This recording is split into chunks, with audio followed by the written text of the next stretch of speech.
योग गुरु रामदेव के बयानों के खिलाफ आज federation of residents doctor association ने देश भर में विरोध प्रदर्शन का ऐलान किया है। रामदेव ने एलोपैथी को लेकर सवाल उठाए थे। हालांकि कल एबीपी न्यूज से बातचीत के दौरान उन्होंने ये कहकर मामले को शांत करने की कोशिश की कि उनका बयान ड्रग माफिया के खिलाफ था।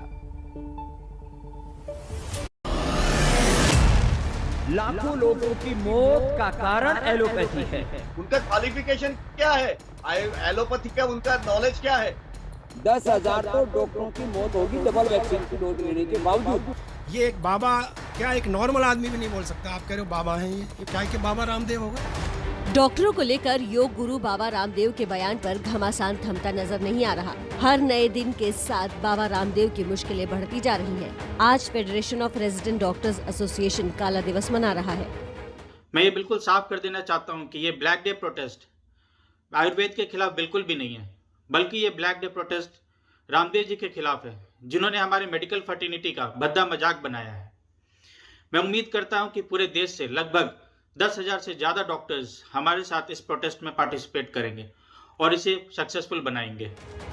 रेजिडेंट डॉक्टरों के एसोसिएशन ने बयान जारी कर रामदेव से सार्वजनिक तौर पर बिना शर्त माफी मांगने को कहा है। इससे पहले इंडियन मेडिकल एसोसिएशन और federation of all India medical association yoga guru Ramdev को कानूनी नोटिस थमा चुका है। ये सारा विवाद बाबा रामदेव के उस बयान से शुरू हुआ जिसमें उन्होंने इलाज की एलोपैथी पद्धति पर सवाल उठाए थे। इसके बाद एलोपैथी और आयुर्वेद को लेकर अलग अलग पक्ष सामने आ गए। एबीपी नेटवर्क ने जब स्वामी रामदेव से इस बारे में सवाल किया तो वो विवाद खत्म करने के ही मूड में दिखे। IMA के खिलाफ करने का कोई प्रश्न भी नहीं है। वो एक NGO है। लड़ाई असली है ड्रग माफिया के खिलाफ, जो 2 रुपए की दवा को 2,000 रुपए में और कभी कभी तो 10,000 रुपए में बेचते हैं, गैर जरूरी ऑपरेशन करते हैं। बाबा रामदेव के खिलाफ आज होने वाले विरोध प्रदर्शन को लेकर रेजिडेंट डॉक्टरों के एसोसिएशन ने भरोसा दिलाया है कि इस दौरान किसी मरीज को कोई दिक्कत नहीं होगी। तो बाबा रामदेव को लेकर जो विवाद है वो थमता नहीं दिखाई दे रहा है। अब IMA की तरफ से और रेजिडेंट डॉक्टर्स की तरफ से जो विरोध प्रदर्शन हो रहा है वो निश्चित रूप से इस विवाद को और ज़्यादा हवा देगा। देखिए, ये विवाद तब शुरू हुआ जब बाबा रामदेव ने ये कहा कि एलोपैथी से इलाज करने वाले डॉक्टर भी इस बीमारी से नहीं बच पाए। 2 कोरोना के टीके लेने के बाद उनकी मौत हो गई। इसके बाद IMA की एंट्री हुई और IMA ने बाबा रामदेव पर कई सवाल उठाए। इसके जवाब में बाबा रामदेव ने IMA से कई सवाल पूछे, उन सवालों के जवाब जानने चाहे और साथ ही साथ कुछ विवादित टिप्पणियां उन्होंने एलोपैथी के खिलाफ की, जिसके बाद IMA ने उनके खिलाफ FIR भी दर्ज कराई और आज रेजिडेंट डॉक्टर बाबा रामदेव के खिलाफ ब्लैक डे मना रहे हैं। मधिया खान हमारे साथ जुड़ गई हैं। मधिया, क्या विरोध प्रदर्शन शुरू हो गया है?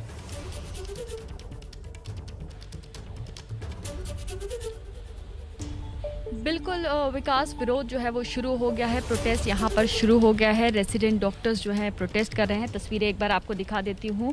आप देखिए, यहाँ पर जो डॉक्टर्स हैं वो सभी अपने बाजू पर एक ब्लैक रिबन बांधे हुए हैं, हाथ में प्ले कार्ड्स हैं और ये एक विरोध दर्ज करवाने का एक तरीका है, जहाँ पर जाहिर सी बात है कोरोना काल है, कम डॉक्टर्स एक जगह इकट्ठे हुए हैं, लेकिन सोशल डिस्टेंसिंग प्रॉपर मेंटेन करते हुए ये लोग अपनी बात आगे रखना चाहते हैं। और इस वक्त मेरे साथ फोडा प्रेसिडेंट डॉक्टर मनीष भी हैं, उनसे भी एक बार हम चाहेंगे बातचीत करें। सर, सबसे पहले ये बताइए कि बाबा रामदेव ने जो टिप्पणी की है उसके बाद अपना बयान बदला भी है, उन्होंने दोबारा एक सफाई भी दी है। क्या कहना चाहेंगे? डॉक्टर्स फिर दोबारा एक प्रोटेस्ट के लिए आए हैं सामने, तो क्या जाहिर करना चाहते हैं इस प्रोटेस्ट से आप? बिल्कुल, हम अपनी नाराज़गी जाहिर करना चाहते हैं और उन्होंने बयान वापस क्या लिया है, उन्हें जिस तरह से पब्लिक में बोला है, डॉक्टर्स को डिफेम किया है, उसी तरह उनके पब्लिक में माफ़ी मांगनी चाहिए। और ये प्रोटेस्ट इसलिए हम कर रहे हैं क्योंकि हमारे डॉक्टर्स इतने सारे ड्यूटी करते हैं, कोरोना पेशेंट्स को ट्रीट करते वक्त मर गए। बहुत तो अपने पेरेंट्स तक नहीं पहुंच पाते, उनसे मिल भी नहीं पाते। इतने हम 24 घंटे काम करते, उसके बाद इस तरह से अगर बयान वो देते हैं तो बहुत ही शर्मनाक है ये। यहाँ पे डॉक्टर्स की नाराजगी जो है विकास साफ तौर से दिखाई दे रही है। एक बार तस्वीरें आपको और दिखा देते हैं हम लोग, किस तरह से ये लोग हाथ में प्ले कार्ड्स लिए हुए हैं। काफ़ी सारे रेसिडेंट डॉक्टर्स हैं जो इस वक्त सफदरजंग रेसिडेंट डॉक्टर्स हॉस्टल जो है यहाँ पर ये लोग मौजूद हैं और दिल्ली के अलग अलग अस्पतालों में इसी तरह से जो रेसिडेंट डॉक्टर्स हैं वो प्रोटेस्ट करेंगे और अपना जो विरोध है वो दर्ज करवाएंगे। कोशिश रेसिडेंट डॉक्टर्स की ये है कि सरकार तक अपनी बात पहुँचाएं ताकि बाबा रामदेव के खिलाफ कोई एक्शन लिया जाए। और आप देखिए किस तरह से प्ले कार्ड इन लोगों ने #अरेस्ट रामदेव रामदेव इस तरह से लिख रखा है। तो इस तरह से ये रेजिडेंट डॉक्टर्स जो है अपना विरोध प्रदर्शन जो है आज रेजिडेंट डॉक्टर अपना विरोध प्रदर्शन कर रहे हैं। मदिया, आप इस खबर पर जो भी अपडेट होगा आपके पास लेने के लिए आते रहेंगे। फिलहाल आपका बहुत बहुत शुक्रिया। अगली खबर की तरफ बढ़ लेते हैं और ये भी बाबा रामदेव से जुड़ी हुई है। एलोपैथ और डॉक्टरों को लेकर योग गुरु बाबा रामदेव के बयान को लेकर हंगामा मचा हुआ है। आईएमए का कहना है कि बाबा रामदेव ने उनका अपमान किया है। पूरे विवाद को लेकर बाबा रामदेव ने एबीपी न्यूज से करीब 1 घंटे बातचीत की और सफाई भी दी। रिपोर्ट। विवादों के वार के बीच जारी है बाबा रामदेव की तकरार। डॉक्टरों से शुरू हुए झगड़े पर भारी है जुबान का लफड़ा।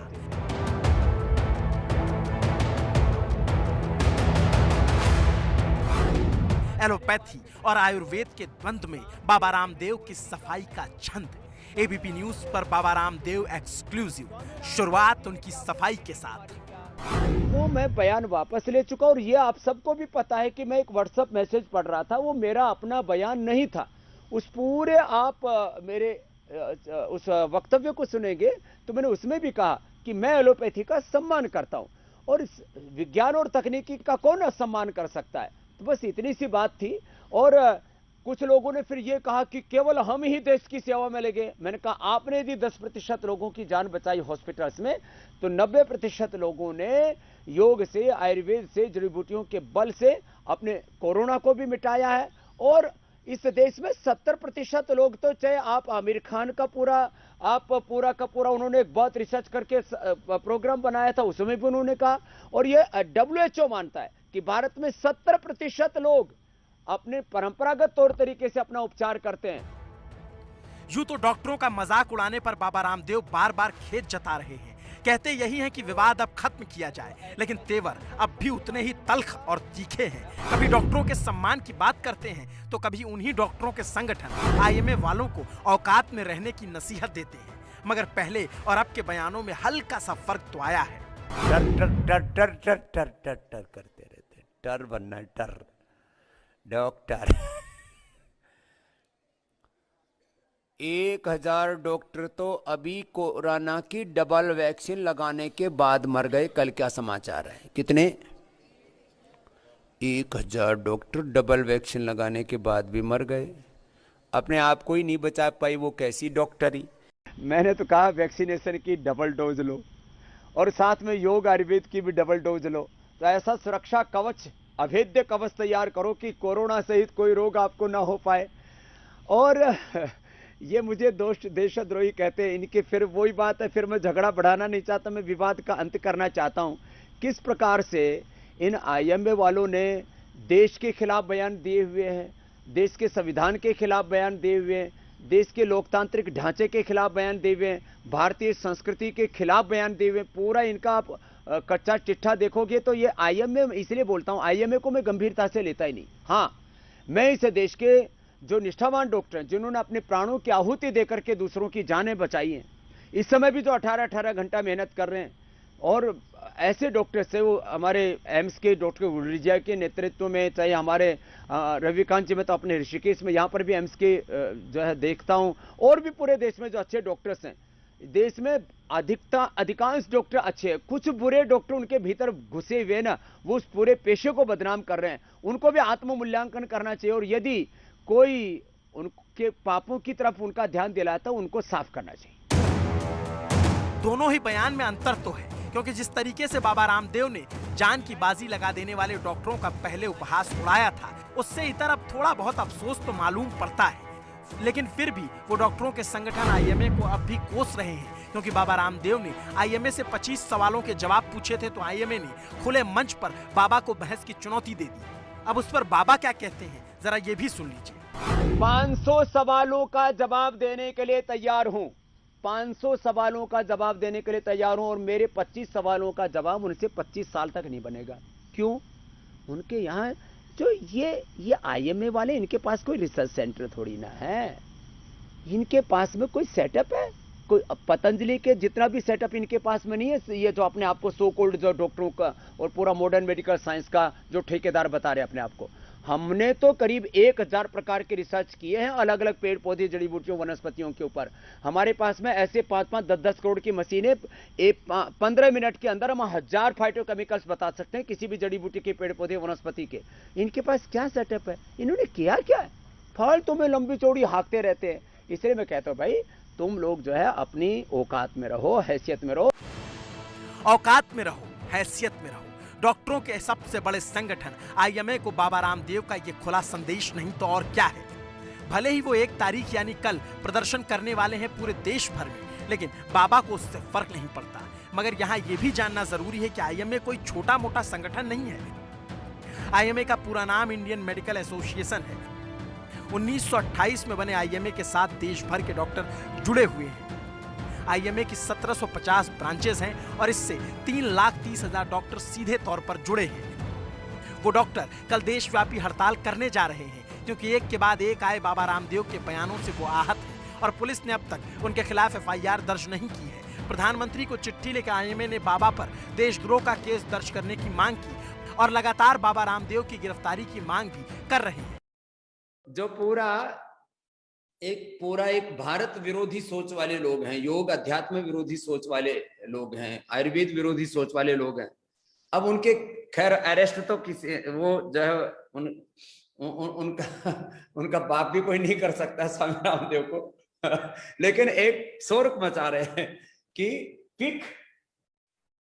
Quick arrest Swami Ramdev, quick arrest Swami Ramdev. कभी कुछ चलाते हैं, कभी कुछ चलाते हैं, कभी ठग रामदेव, कभी महाठग रामदेव, कभी जो है कभी गिरफ्तार रामदेव। अब चलाते रहते, चलाने दो। तुम अपने लोगों को भी थोड़ा सा बीच बीच में अब ये प्रैक्टिस हो गई है ट्रेंड चलाने की और आप वो ट्रेंड में हमेशा ही जो टॉप पर पहुंच जाते हो। इसके लिए भी आपका बहुत बहुत अभिनंदन। मैंने कोई गलत काम नहीं किया है। मैंने किसी मनुष्य की तो बात छोड़ो, मनुष्यतर जड़ चेतन जीव जगत का किसी का बुरा नहीं किया है, तो मुझे कौन गिरफ्तार करेगा, किसमें हिम्मत। और हंसते हंसते मैंने उस बात को कहा। अब हंसी मजाक की बात को भी इतना सीरियस ले लिया और मेरे ऊपर 1000 करोड़ का मानहानि का मुकदमा। जिनका कोई मान नहीं उनकी हानि कौन कर लेगा। अरे मैं करूं मुकदमा तो बात समझ में आती है। मैं उनके ऊपर 1000 करोड़ 2, 4, 5, 10,000 करोड़ का मुकदमा करूं तो बात समझ में आती है, क्योंकि स्वामी रामदेव का योगदान है इस देश के लिए। स्वामी रामदेव के पीछे एक संस्था, एक इंस्टीट्यूशन है और इनके पास तो आईएमए वालों के पास तो 1000 करोड़ रुपए का मानहानि के मुकदमे के लिए 20 करोड़ रुपए स्टैंप ड्यूटी देनी पड़ती है। उतने भी पैसे नहीं है। एक तरफ बाबा रामदेव कहते हैं उन्हें कोई गिरफ्तार नहीं कर सकता और दूसरी तरफ आईएमए को हिकारत भरी नजरों से देखते हैं और पूछते हैं कि उनकी कौन सी मानहानि है। जिनका कोई मान नहीं उनकी कौन सी मानहानि कर दी मैंने। और उसके बाद तो ये भी कहते हैं कि 20 करोड़ रुपए तक नहीं है उनके पास स्टाम्प खरीदने के। एक तरफ बाबा कहते हैं कि वो डॉक्टरों का सम्मान करते हैं और एक तरफ जिस संस्था के सैकड़ों डॉक्टर जान गंवा गए हैं उन्हीं से पूछते हैं कि आपकी कौन सी मानहानि है। जबकि उससे 3 लाख से ज्यादा देश भर में डॉक्टर जुड़े हैं। आईएमए से जुड़े 1200 डॉक्टरों की तो मौत कोरोना से हो चुकी है, लेकिन बाबा कहते हैं वो बोलेंगे आईएमए पर तो बवाल हो जाएगा। ऐसा देखो, अब फिर मैं इनके पापों की पोल खोल दूंगा तो विवाद बहुत दूर तक जाएगा। 5 लाख रुपए से लेकर के 25 लाख रुपए तक के बिल बनाते हैं। डॉक्टर त्रेहन ने, आज ही मैंने उनका एक मैसेज पढ़ा कि कॉर्पोरेट हॉस्पिटल्स और डॉक्टर लालची हो गए, जल्दी करोड़पति बनने के चक्कर में। खुद बोलते हैं तो कहते हैं हम अच्छे हैं, और मैं पोल खोलता हूं और ये बोलता हूं कि भाई ये ठीक नहीं है। आप ये गैर जरूरी ऑपरेशन, ये गैर जरूरी दवा, ये गैर जरूरी टेस्ट, ये सब बंद करो। और इस देश में कितने लाखों करोड़ों लोग हैं जिनके घर बिक चुके हैं, जमीनें बिक चुकी हैं और बाद में डेड बॉडी हाथ लगी है। तो ये ऐसी बातें, अब मैं बात को अंत करना चाहता हूं तो बोले अंत कर रहे हैं, इसलिए ये घेरने वाले होते कौन है और मैंने कौन सा पाप किया, कौन सा अपराध किया। अरे एक वक्तव्य था, वापस ले लिया, क्षमा याचना कर ली, और क्या करेंगे, फांसी पर लटकाएंगे। बाबा रामदेव पूछते हैं कि क्या फांसी पर लटक जाऊं। एक तरफ खेद है, दूसरी तरफ उनका लहजा अब भी तीखा, और इस पर तुर्रा ये कि बाबा कहते हैं मैंने विवाद शुरू नहीं किया। भाई देखो, मोर्चाबंदी मैंने शुरू ही नहीं की। देखो इस क्या किस बात की ब्रांडिंग, देखो मैंने ये शुरुआत की नहीं, ये शुरुआत की है आईएमए के कुछ पॉलिटिकल लोगों ने। लेकिन सच्चाई यह है कि बाबा रामदेव के पुराने बयान से ही विवाद शुरू हुआ। कुछ लोग विवाद करें। लाखों लोगों की मौत एलोपैथी की दवा खाने से हुई है। जितने लोगों की मौत हॉस्पिटल न जाने के कारण से हुई है, ऑक्सीजन न मिलने के कारण से हुई है, उससे ज्यादा लोगों की मौत ऑक्सीजन के बावजूद हुई है, दवा एलोपैथी की दवा मिलने के बावजूद हुई है, स्टीराइड की वजह से हुई है।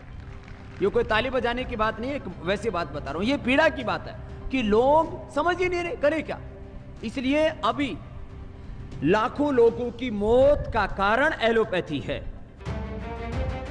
और इसी बयान को रफू करते करते बाबा रामदेव ने कई और ऐसे बयान दे दिए जिससे विवाद बढ़ता चला गया।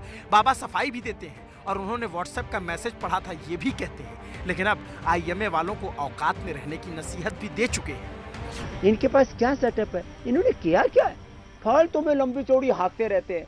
इसलिए मैं कहता हूँ भाई तुम लोग जो है अपनी औकात में रहो, हैसियत में रहो। एक तरफ आईएमए के डॉक्टरों को कहते हैं औकात में रहो, दूसरी तरफ कहते हैं मेरी लड़ाई डॉक्टरों से नहीं। डॉक्टर भी कंफ्यूज हो गए हैं। लड़ाई असली है ड्रग माफिया के खिलाफ, जो 2 रुपए की दवा को 2000 रुपए में और कभी कभी तो 10-10 हजार रुपए में बेचते हैं, गैर जरूरी ऑपरेशन करते हैं, गैर जरूरी टेस्ट करते हैं। ये मैं नहीं कहता, है डॉक्टर त्रेहन भी कहते हैं। और कई बार ओवरडोजेस दे करके किस प्रकार से क्या क्या हो रहा है वो आदरणीय डॉक्टर गुलेरिया जी को भी आपने सुना है। पूरी दुनिया में इसके ऊपर बुक्स लिखी गई है, डेथ बाय प्रिस्क्रिप्शन। पूरी दुनिया में लाखों करोड़ों लोगों की मौत होती है। अब ये सब प्रक्रिया के बारे में कोई बोल दे तो उसको लोग विवाद का नाम दे देते हैं। अभी भी मैं किसी विवाद को बढ़ाना नहीं चाहता, मैं तो विवाद को खत्म ही करना चाहता हूं। और मैंने कहा है मॉडर्न मेडिकल साइंस ने जो प्रगति की है एडवांस सर्जरी में, लाइफ सेविंग ड्रग्स में, इन 2 चीजों में मैं मॉडर्न मेडिकल साइंस का बहुत अधिक सम्मान करता हूं। लेकिन उन्होंने भी लाइफ सेविंग ड्रग्स दिए हैं, एडवांस सर्जरी की है, तो आयुर्वेद में भी उनके पास 2% ये जो मामला है ये बहुत बड़ा है, लेकिन 98% बाकी, चाहे वो बीपी है, शुगर है, थायराइड है, अर्थराइटिस है, हेपेटाइटिस है, लिवर सिरोसिस है, फैटी लिवर है, ऐसी चाहे लाइफस्टाइल डिजीज है, चाहे जेनेटिक डिजीज है, और चाहे वो इनकरेबल डिजीज है, उनको हम योग आयुर्वेद नेचुरोपैथी से उनको क्योर कर सकते हैं, उनको स्थायी समाधान दे सकते हैं। तो ये इन बातों का भी तो सम्मान होना चाहिए ना। बाबा रामदेव एक है, दावे अनेक हैं। वो योग करते हैं और योग के साथ अपनी दवाइयों के जरिए लोगों का उपचार करने का भी दावा खूब करते हैं। बाबा रामदेव ने आज सफाई दी कि जिसको मौका मिले वो वैक्सीन जरूर लगवाए, लेकिन वो ये नहीं बता सके कि 10,000 डॉक्टरों की मौत का आंकड़ा उन्हें कहां से मिला। और जब उनसे पूछा गया कि वो वैक्सीन कब लगवाएंगे, तब जवाब बड़ा दिलचस्प आया। देखो थोड़ी सी जगह कर रहा हूँ। पहले बच्चे हैं, बुजुर्ग हैं, अभी तो 100 करोड़ से ज्यादा लोग बचे हुए। स्वामी रामदेव इतना हट्टा गट्टा, मेरा हार्ट ठीक, मेरा बीपी ठीक, मेरा लीवर ठीक, मेरी किडनी ठीक, मेरी इम्यूनिटी इतनी अच्छी है कि मेरी 25 इयर्स की बायोलॉजिकल एज है, मैं 5 किलोमीटर दौड़ता हूँ, 500 दंड बैठक लगाता हूँ। तो मेरे पीछे क्यों पड़े बेचारे कमजोर लोगों का पहले वैक्सीनेशन होने। तो मैंने कहा मैंने अपना नाम अंतिम सूची में लिखवाया हुआ है, मैं वैक्सीनेशन का समर्थक हूं और मैं मानता हूं वैक्सीनेशन की डबल डोज के बाद योग आयुर्वेद की भी डबल डोज ले ली जाए तो उससे सुरक्षा कवच इतना जबरदस्त तैयार हो जाएगा कि आपकी कोरोना से मौत नहीं होगी। नहीं तो डबल डोज लेने के बाद में मौतें हुई कि नहीं हुई वैक्सीनेशन की, ये तो आप लोगों ने खबरें दिखाई हैं। मैं उसको थोड़ा सा अग्रेशन के साथ बोल देता हूं तो फिर बखेड़ा खड़ा हो जाता है प्राची जी, ऐसा तो नहीं होना चाहिए बहन। यानी बाबा रामदेव ने अभी वैक्सीन नहीं लगवाई है, लेकिन आगे लगवाने की बात करते हैं और साथ ही वो योग से निरोग रहने का मंत्र भी बखूबी देते हैं। सर्वांगासन, हलासन, चक्रासन, पश्चिमोत्तानासन और बच्चों को जो है ये कम से कम 5 प्राणायाम, 5 ब्रीदिंग एक्सरसाइज, देखो ऐसे कितनी इजी है। भस्त्रिका, कपालभाति, अनुलोम विलोम, भ्रामरी, ओम, उद्गीत और बच्चों को ब्रेथ होल्ड करके भी आधा मिनट तक बच्चों का, और थोड़े 10 साल 12 साल के जो बच्चे उनको 1 मिनट तक ऐसे ब्रेथ को होल्ड करना चाहिए। ऐसे लंबा श्वास भरा और ऐसे होल्ड कर लिया। ये इतने अभ्यास बच्चों को कराएंगे और बच्चों को दूध में हल्दी, शिलाजी, च्यवनप्राश या अश्वगंधा, अश्वशिला दे देंगे। बेटियों को शतावर और बेटों को अश्वगंधा देने से उनकी इम्यूनिटी इतनी जबरदस्त है। वैसे इन्नेट इम्यूनिटी उनकी बड़ी स्ट्रांग होती है।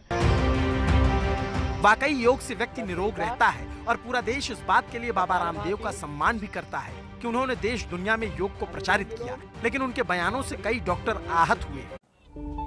तो बाबा रामदेव अपने बयानों में एक कदम पीछे हटते हैं तो 2 कदम आगे बढ़कर IMA पे फिर हमलावर हो।